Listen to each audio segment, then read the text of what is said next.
Landgraaf en Kerkrade vormen vandaag ons reisdoel.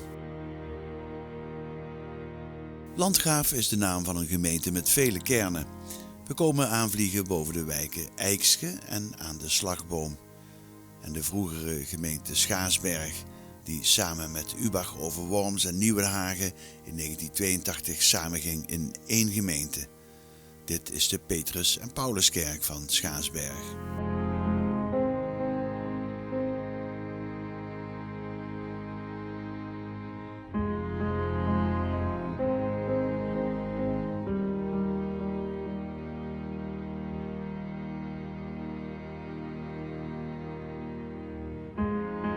Als je al een centrum van Landgraaf moet aanwijzen, dan is dat wel hier tussen Schaarsberg en Nieuwenhagen.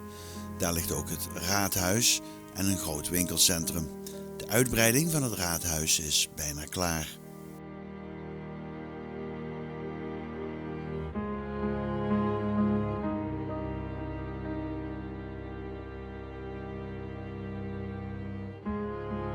Als we even later boven Abdissenbos vliegen, het noorden van de gemeente, laat de cameraman met een snelle beweging van zijn camera ons zien hoe uitgebreid Landgraaf is.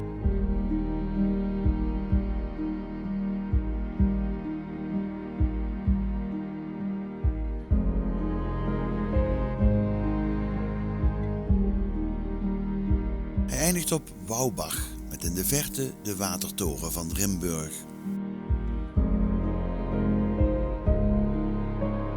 Pinkpop, dat hier wordt opgebouwd, is de reden dat de nieuwe naam Landgraaf meer naamsbekendheid heeft gekregen dan die van zijn aparte kernen. De steenberg van de voormalige Wilhelmina-mijn is een monument voor het mijnverleden van deze streek. Snowworld op de helling is er voor de skiers en andere sportievelingen kunnen de trap op en aflopen of rennen.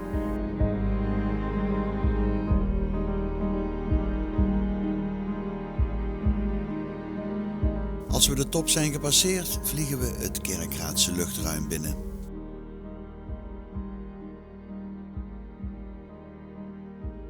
Het centrum van Kerkrade wordt flink op de schop genomen. Links van de bouwplaats de rode hal met zijn gebogen dak.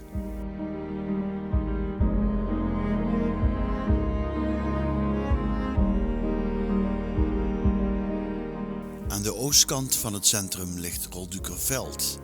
En even verderop Rolduc zelf. De geschiedenis van de abdij gaat terug tot de 12e eeuw. Van bovenaf zie je pas goed hoe groot het complex is. Terug naar het centrum van Kerkrade met de Sint-Lambertuskerk, het stadhuis en het stadskantoor aan de markt. De plek voor feestminnend Kerkrade.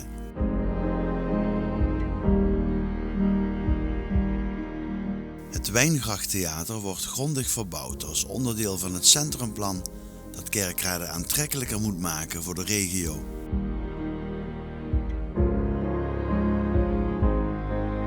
En zo verlaten we Kerkrade met nog één keer met de telelens een blik op Rolduc, met daarachter de fabriek Saint-Gobain in Herzogenrath waar ze autoruiten maken. En zo nemen we afscheid van Oostelijk Zuid-Limburg.